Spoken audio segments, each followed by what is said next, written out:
ചിലരുടെ തിട്ടൂരങ്ങളെ അനുസരിച്ചിട്ടുള്ള ശീലം സുധാകരനില്ല. സുധാകരൻ മുന്നിൽ നിന്ന് നയിക്കുമ്പോൾ ആയിരങ്ങൾ അദ്ദേഹത്തിന്റെ നിഴലായി കരുത്തായി കൂടെ നിൽക്കുന്നതും അതുകൊണ്ടുകൂടി തന്നെയാണ്. ഒരുപക്ഷെ കരുണാകരന് ശേഷം ഇത്രമാത്രം തൻ്റെ കൂടെ ഉള്ള കോൺഗ്രസ് പ്രവർത്തകരെ ചേർത്ത് പിടിച്ചിട്ടുള്ള മറ്റൊരു നേതാവ് ഉണ്ടാകില്ല എന്ന് തന്നെ നമുക്ക് പറയാൻ വേണ്ടി സാധിക്കും.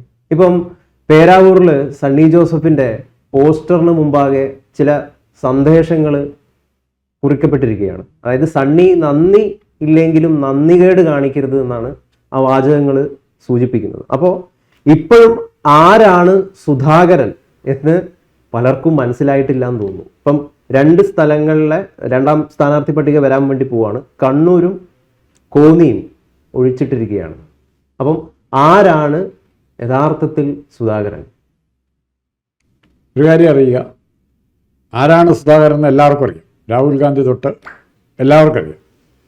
അതിൻ്റെ ഏറ്റവും വലിയ ദൃഷ്ടാന്തം എന്ന് പറയുന്നത് നാളെ പട്ടിക പുറപ്പെടുവിക്കും, മറ്റന്നാൾ ഞങ്ങളെ ലിസ്റ്റ് പുറത്തുവിടും, അല്ലെ അതിൻ്റെ അടുത്ത ദിവസം ഞങ്ങൾ കംപ്ലീറ്റ് ലിസ്റ്റ് പുറത്തുവിടും എന്നൊക്കെ പറഞ്ഞുകൊണ്ടിരുന്നവർ 2 സീറ്റ് ഒഴിച്ച് അതിലൊന്ന് കണ്ണൂരാണ്. ആ കണ്ണൂർ സീറ്റ് ഒഴിച്ചിടുമ്പോൾ അവിടെ എന്താ തർക്കം? എന്നാ കണ്ണൂർ സീറ്റിൽ തർക്കം? സുധാകരനെ മത്സരിക്കാൻ ഒരു സീറ്റ് വേണോ വേണ്ടി എന്നുള്ള തർക്കമാണ്. അപ്പോൾ സുധാകരൻ അങ്ങനെ ഈസി മട്ടിൽ ഇങ്ങനെ രോമം പറിച്ച് കളയുന്ന പോലെ പറിച്ച് കളയാവുന്ന മോഹമുള്ള ഒത്തിരി ആൾക്കാരുണ്ട് ഇവിടെ. അങ്ങനെ പറിച്ച് കളയണമെന്നും ആഗ്രഹമുണ്ട്. കാരണം അല്പന്മാരുടെ ഏറ്റവും പ്രധാനപ്പെട്ട ലക്ഷണം എന്ന് പറഞ്ഞാൽ അവരൊക്കെ തലമുറന്നവരെ എങ്ങനെ ഒതുക്കാവുന്ന ആലോചിക്കും. അല്പന്മാരായ ഒത്തിരി നേതാക്കന്മാരുണ്ട്, ഒത്തിരി. അതിൻ്റെ ചരിത്രം കണക്കും വേറെ. ഈ നേതാക്കന്മാർക്ക് സുധാകരൻ അവരുടെ കൈപ്പിടിയിൽ ഒതുങ്ങുന്ന ആളല്ല. ശശി തരൂരിനോരോ എതിർപ്പുണ്ട്. ശശി തരൂർ ഇവരുടെ കൈപ്പിടിയിൽ ഒതുക്കുന്ന ആളല്ല. കാരണം ഇവരെക്കാളൊക്കെ ഒത്തിരി ഉയരത്തിലാണ് നിൽക്കുന്നത്. അപ്പോൾ ഇവരെ എതിർക്കാനായിട്ട്, ഉദാഹരണം ഉണ്ണിത്താനെ പോലുള്ളവർ, ഇങ്ങനെയുള്ളവരെ എതിർക്കാനായിട്ട് സജീവമായി രംഗത്ത് വരും. ഈ കോൺഗ്രസിന്റെ ഒരു ശാപം എന്ന് പറയുന്നത് ഈ അല്പന്മാരാണ്. DCC ഭാരവാഹി 10-50 പേരുടെ പേര് ഏതെങ്കിലും ഗ്രൂപ്പ് നേതാവിനെ കൊണ്ട് എഴുതി മേടിക്കും. കുറേ കഥകൾ പറയാനുണ്ട്. ഫൈറ്റ് വരുമ്പം, മത്സരം വരുമ്പോൾ ഇട്ടിട്ട് പോകും. നോക്കൂ, വളരെയധികം വിന്നബിലിറ്റി ഉള്ള ഒരു ഇലക്ഷനാണിത്. തീർച്ചയായിട്ടും UDF ജയിക്കണമെന്ന് പിണറായിയോടുള്ള അതികഠിനമായിട്ടുള്ള അതിർത്തി കാരണം ജനം ആഗ്രഹിക്കുന്നുണ്ട്. അതിനെ കൊണ്ടുപോയിട്ട് കളയുകയാണ് താങ്കൾ ഇപ്പോൾ ഈ പറഞ്ഞ പോലുള്ള ചില അല്പന്മാരായിട്ടുള്ള നേതാക്കൾ. ഇവിടെ ആദ്യം താങ്കൾ ഇപ്പോൾ പറഞ്ഞൊരു നല്ല വാചക, നേതാക്കളിൽ നിന്നുള്ള വാക്കിന് ഇവിടുത്തെ മാധ്യമങ്ങൾ ആവശ്യമില്ലാത്ത ഇത് കൊടുത്തിട്ടുണ്ട്. സ്ഥാനം കൈയാളുന്നവൻ നേതാവ്, DCC secretary, joint secretary, treasurer, vice president, senior vice president, working president, ഇങ്ങനെ കുറേ സ്ഥാനമാനങ്ങൾ ഉണ്ടാക്കി കുറേ അല്പന്മാരെ തൃപ്തിപ്പെടുത്തിയിട്ടുണ്ട്. ഇവരുടെയൊക്കെ ധാരണ ഇവരെല്ലാം നേതാക്കന്മാരെന്നാണ്. പത്രങ്ങൾ അഭിപ്രായം പറയും നേതാവ്. ഇവിടെ നേതാക്കന്മാരുണ്ടോ? നേതാക്കന്മാർ കേരളത്തിൽ കോൺഗ്രസിന് ഇപ്പോൾ എന്നോട് ചോദിച്ചാൽ 2 നേതാക്കന്മാരേ ഉള്ളൂ. അതിൽ നമ്പർ 1 കെ സുധാകരനും നമ്പർ 2 മറ്റാരുമല്ല ഷാഫി പറമ്പിലുമാണ്. ഈ 2 പേരെ വെച്ച് ജനങ്ങളെ ആകർഷിക്കാൻ പറ്റുന്ന നേതാക്കന്മാരല്ല. പക്ഷേ മാധ്യമങ്ങൾ തന്നെ എഴുതുന്നത് നേതാവ് പാർട്ടി വിട്ടു, നേതാക്കൾ പാർട്ടി വിട്ടു, രാജ്ഭവൻ ഉണ്ടെത്താൻ വെല്ലുവിളിക്കുന്നു. ഇവരൊക്കെ പോയാൽ ആരെത്ര പേര് കൂടെ പോകുന്ന വിചാരിക്കുന്നത്? ഈ നേതാക്കന്മാരൊന്നും ആലോചിച്ച് നോക്കാം. കഴിഞ്ഞ കാലത്ത് കോൺഗ്രസിന് പോയവരുടെ KV തോമസിനോളം വലിയ നേതാക്കന്മാർ ഈ കൂട്ടത്തിൽ ആരെങ്കിലും ഉണ്ടായിരുന്നു? അല്ല, ഇത് ഒരു വലിയ സുധാകരന് ലഭിച്ചിരിക്കുന്നത് ഒരു വലിയ ട്രാപ്പാണ്. അതായത് ആരാണ് ഈ നിർദ്ദേശം കൈക്കൊണ്ടത്? MP മാർ മത്സരിക്കേണ്ട, വിന്നബിലിറ്റിയാണ് നോക്കേണ്ടത്. വിന്നബിലിറ്റി ഉള്ള സ്ഥലത്ത് ആരാണോ ജയിക്കാൻ സാധ്യത, ആരാണോ ആ പ്രദേശത്തിന്റെ കരുത്തൻ, അയാളെ നിർത്തുക. കാരണം UDFന് ഇത്രയും 10 വർഷമായിട്ട് ഇല്ലാത്ത UDF അത് തന്നെയാണ് ചെയ്യേണ്ടത്. അതിന് പകരം MP മാർ മത്സരിക്കരുത് എന്ന് പറയുന്ന ഒരു ബ്ലോക്ക്, ഒരു കുടുക്ക് ആരാണ് കൊണ്ടുവച്ചത്? 2 തരത്തിൽ ഇവർ മണ്ഡലം കാണിച്ചിട്ടുണ്ട്. വിന്നബിലിറ്റി ഉള്ളവർ ഏറ്റവും പ്രൈമറി ആയിട്ട് ഇവർ ആദ്യം പറഞ്ഞത്, ഫസ്റ്റ് ഇവരുടെ എല്ലാ സ്റ്റേറ്റ്മെൻറ്റിലുണ്ടായിരുന്നത് ഇത്തവണത്തെ സ്ഥാനാർത്ഥി നിർണയത്തിൽ മറ്റൊരു പരിഗണനയില്ല, വിന്നബിലിറ്റി മാത്രമായിരിക്കും. ആ വിന്നബിലിറ്റി മാത്രമാണ്. അതിനകത്തേക്ക് പിന്നെ ഈ കണ്ടീഷൻ കൊണ്ടുവന്നു, MP മാർക്ക് വിന്നബിലിറ്റി ഉണ്ടെങ്കിൽ അവർ മത്സരിക്കണം. അന്നങ്ങനെ പറയുന്നില്ല. ആദ്യം പറയുന്നത് വിന്നബിലിറ്റി മാത്രമാണ്. അപ്പോൾ വിന്നബിലിറ്റി ഉണ്ടോ മത്സരിക്കാൻ തയ്യാറായിട്ട് സുധാകരൻ രംഗത്തേക്ക് വന്നപ്പം സുധാകരന് അവസരം കൊടുക്കാതിരിക്കുന്നത്. നാളെ എല്ലാ MP മാർക്കും വിന്നബിലിറ്റി പറയാൻ പറ്റുമോ? ഒരിക്കലും പറയാൻ പറ്റില്ല. ജനങ്ങളുടെ പിന്തുണയുള്ള വിന്നബിലിറ്റി. ഇപ്പോൾ ഷാഫി പറമ്പിൽ വടകര ജയിച്ചു, KM മുരളീധരൻ വടകര ജയിച്ചു. ഇവരുടെ മുരളീധരനോട് പിന്നെ പെരുമാറി എങ്ങനെ നമ്മൾ കണ്ടു. ഇവിടെ തഴയപ്പെട്ട 2 നേതാക്കന്മാർ, ബലിയാടാക്കപ്പെട്ട 2 ഒന്ന് ആദ്യത്തെ ആൾ KS മുരളീധരനും, രണ്ടാമത്തെ ആൾ K സുധാകരനുമാണ്. സുധാകരൻ എന്താണ് സാധിക്കുന്നത് എന്നുള്ളത് കണ്ണൂര് സ്വന്തം അനുഭവത്തിൽ നിന്നും താങ്കൾ പറഞ്ഞ സ്വന്തം ജീവരക്തം ചീന്തി വരെ സ്വന്തം അണികളെ രക്ഷിക്കാൻ മുന്നിൽ നിന്നയാളാണ് K സുധാകരൻ. അങ്ങനെ ഒരു നേതാവിൻ്റെ പേര് പറയാം. രമേശ് ചെന്നിത്തല എവിടെയെങ്കിലും അങ്ങനെ ഒരു ഫൈറ്റിന് നിൽക്കേണ്ടി വന്നിട്ടുണ്ട്? രമേശ് ചെന്നിത്തലയ്ക്ക് എപ്പോഴെങ്കിലും വധശ്രമം ഉണ്ടായിട്ടുണ്ടോ? വധശ്രമ ഭീഷണി അദ്ദേഹം നേരിട്ടിട്ടുണ്ടോ? ഒരിക്കലും രാത്രി അദ്ദേഹത്തിന്റെ കാറിന് നേരെ അല്ലെങ്കിൽ അദ്ദേഹം സഞ്ചരിക്കുന്ന ഏതെങ്കിലും പാതയ്ക്ക് നേരെ ആരെങ്കിലും ബോംബ് എറിഞ്ഞിട്ടുണ്ടോ? സതീശന്റെ സ്ഥിതി അതല്ലേ. ഇത്തരത്തിലുള്ള തൻ്റെ ജീവൻ വരെ അത്രയും ദുരിതമായിട്ടുള്ള ഒരു അവസ്ഥയിലൂടെ കടന്നു വന്ന നേതാവാണ് സുധാകരൻ. ആ സുധാകരനെ കണ്ണൂരെന്ന് നമ്മൾ ആലോചിക്കുമ്പം സുധാകരനില്ലാതെ കോൺഗ്രസിനെ കുറിച്ച് ചിന്തിക്കാൻ കൂടി നമുക്ക് സാധിക്കില്ല. കണ്ണൂരിൽ എന്ന് പറയുമ്പോൾ അങ്ങനെ ഒരു സുധാകരനെ മറക്കുക എന്ന് പറയുന്നത് കൊടും ചതിയാണ്. മറ്റെന്തൊക്കെ വിഷയങ്ങളുണ്ടെങ്കിലും മറ്റെന്തൊക്കെ കാരണങ്ങളുണ്ടെങ്കിലും സുധാകരൻ കണ്ണൂർ വേണം എന്ന് ആവശ്യപ്പെട്ടു കഴിഞ്ഞാൽ അദ്ദേഹത്തിന് കൊടുക്കുക തന്നെ വേണം. കാരണം അത് ചോദിക്കാൻ ഏറ്റവും കൂടുതൽ അർഹൻ നിലവിൽ സുധാകരൻ മാത്രമാണ്. ഇവർ ചിത്രീകരിക്കുന്നത് സുധാകരൻ MP സ്ഥാനമില്ലേ, പിന്നെ എന്തിനാണ് ഇങ്ങോട്ട് വരുന്നത്? 2 വർഷം കൂടെ സേഫ് ആണല്ലോ, സുധാകരന് സ്ഥാനമുണ്ട്, ഇത്ര സ്ഥാനങ്ങൾ കിട്ടിയാൽ പോരെന്ന് ചോദിക്കും. ഒറ്റ ചോദ്യമുണ്ട്, ഈ MP സ്ഥാനത്തിൻ്റെ ഉറപ്പിൽ ഈ MP സ്ഥാനം നാളെ ജയിക്കും എന്നുറപ്പുള്ളതാണ് സുധാകരൻ. അസംബ്ലിയിലേക്ക് ജയിക്കുന്ന രാജ്മോഹൻ ഉണ്ണിത്താൻ ആ ഉറപ്പുണ്ടോ? രാജ്മോഹൻ ഉണ്ണിത്താനെ കാസർഗോഡ് വന്ന് കൊല്ലത്ത് പല പ്രാവശ്യം തോറ്റ് മാറി തോറ്റ് കാസർഗോഡ് വന്ന് മത്സരിക്കുമ്പോൾ എങ്ങനെയാണ് ജയിച്ചത്? രാജ്മോഹൻ എങ്ങനെയാണ് ജയിച്ചത്? ഇന്ന് ഞാൻ രാജ്മോഹൻ്റെ പേരെടുത്ത് പറയാൻ കാര്യം, ഇന്ന് സുധാകരൻ്റെ നീക്കത്തിനെ എതിർക്കാൻ രമേശ് ചെന്നിത്തലയുടെ ഒക്കെ പിന്നിൽ സജീവമായിട്ട് നിൽക്കുകയാണ്. രമേശ് ചെന്നിത്തലയുടെ കാൻഡിഡേറ്റ്സ് ഓരോരുത്തരും നോക്കൂ. രമേശ് ചെന്നിത്തല മുന്നോട്ട് വെച്ച കാൻഡിഡേറ്റ്സിനേക്കാൾ എല്ലാം കൊണ്ടും ഭേദം, എന്തുകൊണ്ടും ഏതടിസ്ഥാനത്തിലും ആരേക്കാൾ കൂടുതൽ പ്രയോജനപ്പെടുന്നതും പ്രധാനപ്പെടുന്നതും കോൺഗ്രസ് സംഘടനയ്ക്ക് ആവശ്യമുള്ളതും പിണറായി വിജയനെ എതിർത്ത് തോൽപ്പിക്കാൻ ആവശ്യമുള്ളതും മറ്റാരുമല്ല, അത് KS സുധാകരനാണ് നമ്പർ 1 നെയിം. വേറെ ആൾക്കാരുണ്ട്, പക്ഷേ ഫസ്റ്റിന് KS സുധാകരൻ ഇല്ലാതെ CPM എതിർക്കാൻ ഇവർ ആരാ ഉള്ളത്? അത് ആ പിണറായി വിജയനെ കയറി വിടുന്നതിന് തുല്യമാണ് സുധാകരന് സീറ്റ് നിഷേധിക്കുക എന്നുള്ളത്. അതാണ് എൻ്റെ അഭിപ്രായം. പിണറായി വിജയനെ കയറൂരി വീണ്ടും 3ാം ടൈമിനേക്കായി കയറൂരി വിടുന്നത് പോലെ ഇനി അതിനകത്ത് അപകടങ്ങൾ വേറെ ഒത്തിരി ഇരിപ്പുണ്ട്. കോൺഗ്രസ് തമ്മിത്തല്ലാണെങ്കിൽ മുസ്ലിം ലീഗ് വേറെ വഴിക്ക് ഉറപ്പാണ്. കാരണം അവർക്ക് ഇനി പരീക്ഷിക്കാൻ പറ്റില്ല. ഈ തമ്മിത്തല്ലുക എന്ന് പറയുന്നതിന് ഒരു സാഹചര്യം ഒരുക്കി കൊടുക്കുക എന്നതിൻ്റെ അടിസ്ഥാനത്തിലാണോ KPCC അധ്യക്ഷ സ്ഥാനത്ത് നിന്ന് സുധാകരനെ മാറ്റിയത്? സുധാകരനെ മാറ്റി സുധാകരൻ്റെ ബേസിക് നേച്ചർ താങ്കൾ ആദ്യം പറഞ്ഞു, ആരുടെ തിട്ടൂര് അനുസരിക്കുന്ന ആളല്ല. താനിക്ക് മനസ്സിലാകുന്ന ബോധ്യപ്പെടുന്ന വസ്തുതകളുടെ അടിസ്ഥാനത്തിൽ ശരിതെറ്റുകൾ പോലും ആദ്യം തന്നെ ചർച്ച ചെയ്തിട്ട് അതിൻ്റെ VD സതീശൻ പറഞ്ഞൊരു വാചില്ലേ, നിലപാടുകളുടെ രാജകുമാരൻ.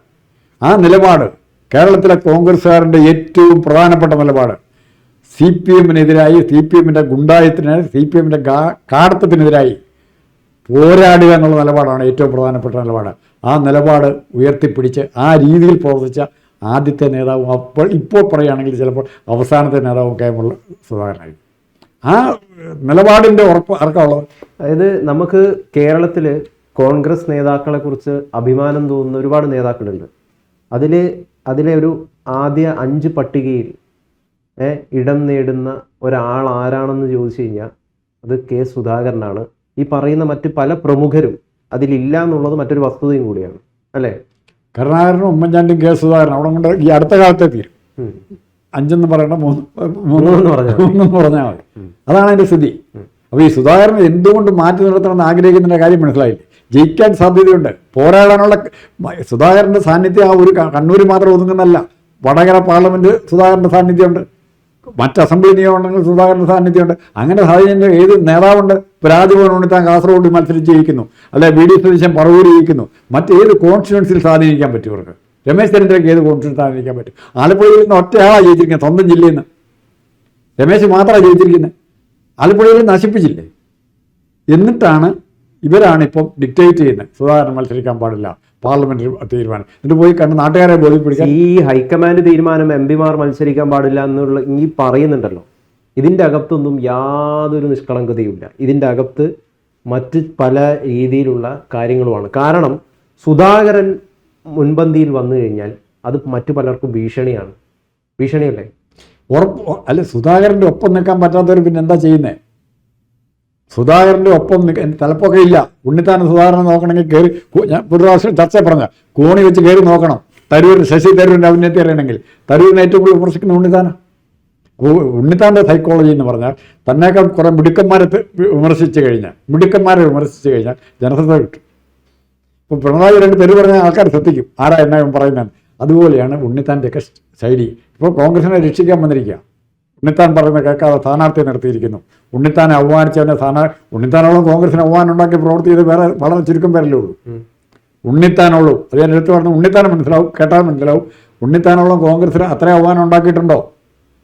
ഉണ്ണിത്താനുണ്ടായ അവമാനത്തേക്കാൾ എത്രയോ വലുതാണ് ഉണ്ണിത്താൻ കോൺഗ്രസിന് ഉണ്ടാക്കിയത്. CPM-ന്റെ കണ്ണൂരിലെ CPM-ന്റെ രീതിശാസ്ത്രത്തെക്കുറിച്ച് ഒക്കെ മനസ്സിലാക്കിയിട്ടുള്ള CPM-ന്റെ ഹെഡ്ക്വാർട്ടേഴ്സ് എന്ന് പറയുന്നത് കണ്ണൂരാണ്. അവർക്ക് ഏറ്റവും കൂടുതൽ സംഘടനാ സംവിധാനം ഉള്ളതെന്ന് പറയുന്നത് കണ്ണൂരാണ്. ആ കണ്ണൂരിൽ നിന്ന് അവരുടെ എല്ലാ സ്വഭാവ രീതിശാസ്ത്രത്തെയും പോരടിച്ച് മനസ്സിലാക്കി കരുത്തനായിട്ട് വന്ന ഒരു നേതാവിനെ ചതിക്കുക, വഞ്ചിക്കുക, അയാളെ മാറ്റി നിർത്തുക എന്ന് പറയുന്നത് പോലുള്ള നെറികേട് മറ്റൊന്നും തന്നെയില്ല. അതുകൊണ്ടാണ് പേരാവൂരിൽ നിലവിൽ മത്സരിക്കുന്ന KPCC അധ്യക്ഷനായിട്ടുള്ള സണ്ണി ജോസഫിന്റെ പോസ്റ്ററിന് മുമ്പാകെ പതിച്ചിരിക്കുന്ന ചില നോട്ടീസുകൾ അതിൽ എഴുതിയിരിക്കുന്നത് നന്ദി ഇല്ലെങ്കിലും നന്ദികേട് കാണിക്കരുത് എന്നാണ്. അതിനൊരു വാചകം കൂടെ പറഞ്ഞിട്ടുണ്ട്. അതായത് സുധാകരൻ ഇല്ലെങ്കിൽ 8 നിലയിൽ സണ്ണി ജോസഫ് പൊട്ടി പണ്ടാരമടങ്ങുമെന്നും അവിടെ ശൈലജ ടീച്ചർ ജയിക്കുമെന്നതിന്റെ ഒരു സൂചനയാണത്. ഒരു ചെറിയ വാചകങ്ങൾ താങ്കൾ പറഞ്ഞോട് കൂട്ടിച്ചേർത്തുകൊണ്ട് പറയാം. സച്ചിദാനന്ദനാണെന്ന് എഴുതി ആരും ഞാൻ കൃത്യമായിട്ട് ഓർക്കുന്നില്ല. പടവെട്ടിവൻ്റേതാണ് ചരിത്രം. പടക്കളത്തിൻ്റെ മുക്കിലും മൂലയിലും നിന്ന് ഊരിയിടുന്ന തെരുവ് നായ്ക്കളുടേതല്ല. സുധാകരൻ മത്സരിക്കരുത്, സുധാകരനെ മത്സരിപ്പിക്കാൻ പാടില്ല എന്ന് പറയുന്ന തെരുവ് നായ്ക്കളല്ല കോൺഗ്രസിൻ്റെ ബലം. പടവെട്ടിയ സുധാകരൻ തന്നെയാണ് കോൺഗ്രസിൻ്റെ ബലം. അത് കാണാൻ കോൺഗ്രസ് പ്രവർത്തകർക്ക് സാധിക്കും. അത് മനസ്സിലാക്കാൻ പറ്റാത്ത അല്പന്മാരായ നേതാക്കന്മാരുണ്ടെങ്കിൽ അവരോട് സഹതാപം മാത്രം കൂടുതലൊന്നുമില്ല. ഇതിൽ എനിക്കൊരു കാര്യം കൂടി വ്യക്തമാക്കാനുള്ളത്, എന്തുകൊണ്ടാണ് കരുണാകരൻ്റെ മലബാറിലെ ഏറ്റവും കൂടുതൽ വലിയ വിശ്വസ്തനായിരുന്നു കെ സുധാകരൻ എന്ന് പറയുന്നത്. കരുണാകരനുമായിട്ട് കെ സുധാകരൻ ഉണ്ടായിരുന്ന ഒരു ബന്ധത്തെക്കുറിച്ചൊക്കെ CPM-ന്റെ ശാരീരികമായ ഭീഷണി, അതായത് ജീവനുള്ള ഭീഷണി നേരിട്ട ചുരുക്കം ചില നേതാക്കളുള്ള ഒരാൾ CPM-ൽ തന്നെ പോകുന്ന MP രാഘവന്. പിന്നെ രണ്ടാമത്തെ ആൾ ഇദ്ദേഹമാണ്, ആര്? കെ സുധാകരൻ. അതിനു മുമ്പ് N രാമകൃഷ്ണൻ ഉണ്ടായിരുന്നു. അപ്പോൾ ഈ കെ സുധാകരന് വേണ്ട എല്ലാ സംരക്ഷണവും കൊടുത്തത്, അത് പോലീസ് മുഖാന്തരവും മറ്റു തരത്തിലും കോൺഗ്രസിന് സംരക്ഷണം കൊടുത്ത് ഉറപ്പിച്ച് സുധാകരൻ്റെ ജീവൻ നഷ്ടപ്പെടാതെ കാത്തു സൂക്ഷിച്ചതിൽ നിർണായക പങ്ക് വഹിച്ച ആൾ കരുണാകരൻ. കരുണാകരൻ്റെ ഒരു സ്വഭാവമാണ്. മറ്റവരൊക്കെ കൈവരും. രക്തസാക്ഷിയെ കിട്ടിയ സന്തോഷം സുധാകരൻ്റെ പേരിൽ 2 പ്രതിമയെ സ്ഥാപിച്ച് അതിൻ്റെ പേര് പിരിവ് നടത്തി നടക്കും. അതങ്ങനെ പോകാതെ സുധാകരനെ പ്രൊട്ടക്റ്റ് ചെയ്ത് കൂടെ നിർത്തി മന്ത്രിസഭയിലെടുത്ത് സ്വാതന്ത്ര്യം കൊടുത്ത് കൊണ്ടു നടന്നത് ഒരു ഗ്രൂപ്പും ഇല്ലെങ്കിൽ പോലും കാര്യമായ പിൻബലം അന്ന് നിയമസഭാ കക്ഷിയിൽ സുധാകരൻ ഇല്ലെങ്കിൽ പോലും സുധാകരനെ മന്ത്രിയാക്കുന്നതിന് കരുണാകരൻ ഒരു മടിയും വന്നില്ല. അതാണ് കരുണാകരൻ. ആ ബന്ധം കരുണാകരനും സുധാകരനും തമ്മിലുണ്ടായിരുന്നു. അപ്പോൾ അത് കരുണാകരനെ ഇതേ ഗ്രൂപ്പ് തന്നെയാണ് സുധാകരനെ എങ്ങനെ ഒഴിവാക്കുക, അതുപോലെ ആ ഗ്രൂപ്പ് തന്നെ കരുണാകരനെ ഒഴിവാക്കുന്നതിൻ്റെ പിന്നെ കളിച്ചത്. അതാണ് പഴയ തിരുത്തൽവാദം പുതിയ തിരുത്തൽവാദം. പഴയ തിരുത്തൽവാദം കരുണാകരനെ ഒതുക്കി, പുതിയ തിരുത്തൽവാദം സുധാകരനെ ഒതുക്കാൻ നോക്കുന്നു. ഒറ്റ വായത്ത്. എന്തായാലും കണ്ണൂരിൽ നിന്നുണ്ടാകുന്ന കെ സുധാകരന്റെ ഗർജനം അത് പല പ്രകമ്പനങ്ങളും സൃഷ്ടിക്കും. ആ പ്രകമ്പനങ്ങൾ പല പ്രത്യാഘാതങ്ങളും ഉണ്ടാക്കും എന്ന് പലരും തിരിച്ചറിയണം എന്നുള്ളതാണ്. വീണ്ടും UDF അധികാരത്തിൽ വരണം എന്ന് ആഗ്രഹിക്കുന്നവർ പറയും. അല്ല, അപ്പോൾ UDF അധികാരത്തിൽ വരണം എന്നുള്ള ആഗ്രഹിക്കുന്നത്, പിണറായി ഗവൺമെന്റ് പോകണമെന്ന് ആഗ്രഹിക്കുന്നത്. അപ്പോൾ ഇത് ഒന്നുമല്ലാത്ത രീതിയിൽ പിണറായിയുടെ തന്നെ കൊണ്ട് കൊടുക്കും. നോക്കൂ, അതിനുള്ള അറിഞ്ഞുകൊണ്ട് പിണറായിയായിട്ട് ധാരണയുള്ള നേതാക്കന്മാർ കൂട്ടത്തിലുണ്ടെന്ന് അറിയാമോ? അങ്ങനെ ഉണ്ടാവാം. എന്തായാലും സുധാകരന്റെ ഗർജനം ഒരു നിസാര ഗർജനമായിരിക്കില്ല. സിംഹഗർജനം തന്നെ നമുക്ക് പറയാം.